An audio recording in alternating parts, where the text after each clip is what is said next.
सबको जय मसीह की। ये जो उम्र के साथ साथ एक जो बदलाव आता है, मेरे अंदर जो मैंने देखा है बदलाव आया है, वो बड़ा चिंताजनक है। चिंताजनक इस प्रकार से है कि मैं हर सुबह जब उठता हूँ तो मुझे ऐसा लगता है कि ये आज का दिन आखिरी दिन है, और इसलिए अपने आप से कहता हूँ इसके अंदर जितनी पैदावार कर ले उतनी कम है।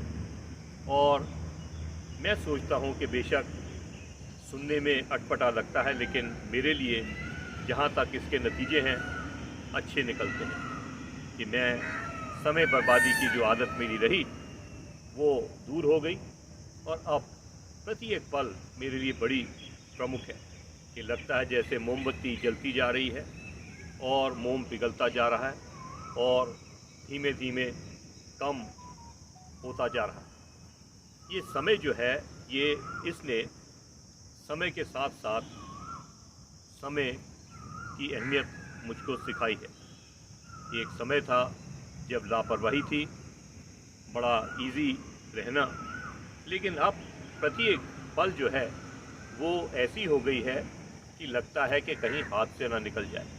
ऐसा नहीं कि मैं चाहता हूँ कि दूसरों को धक्का देकर आगे निकल जाऊँ, ये वाला कंपटीशन नहीं है, लेकिन ये है कि हर पल हर सांस जो है वो परमेश्वर का दिया हुआ है। और ख़ास तौर पर कोविड-19 के दौरान लोगों ने, जैसे हमने खबरें सुनी हैं, बहुत लोगों ने इस सांस की जो हम सबको मिल रही है, हम सब ने अखबारों में पढ़ा है, हम सब ने टीवी पर न्यूज़ में देखा है कि किस प्रकार से जो परमेश्वर का दिया हुआ ये खुली हवा है, किस तरीके से एक रुक सी गई, थम सी गई।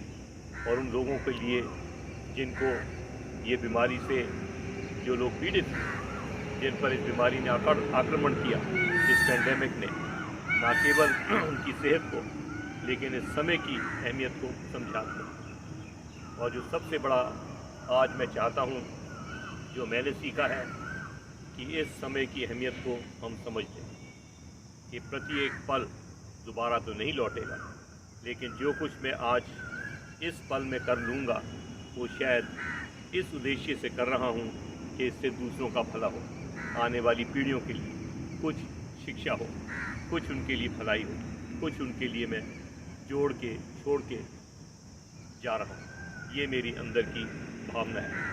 और मैं सोचता हूँ कि हम सब जैसे जैसे उम्र में बढ़ते हैं, लापरवाही दूर होती है और सीरियसनेस आती है, और ये एक बहुत अच्छी डेवलपमेंट है।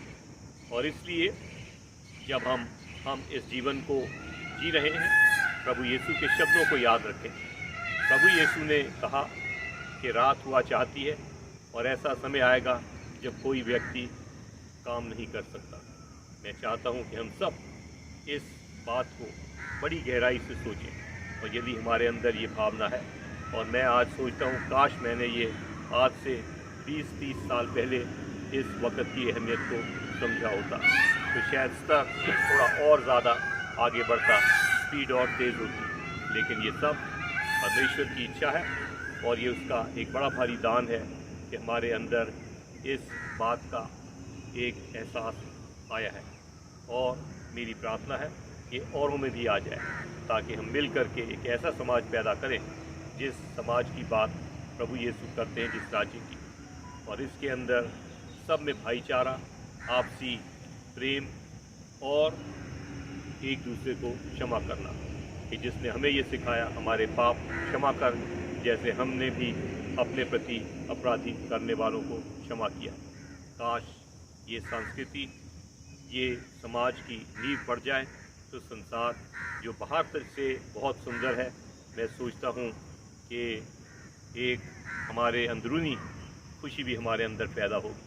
और मैं सोचता हूँ कि ये जो हम पाप एक दूसरे के प्रति घृणा रख के, बुरी भावना रख के, और एक दूसरे के पीछे जो बदगोइयाँ करते हैं, इस पाप से बचेंगे। और जब पाप से बचेंगे तो हमें प्रभु चंगाई देगा।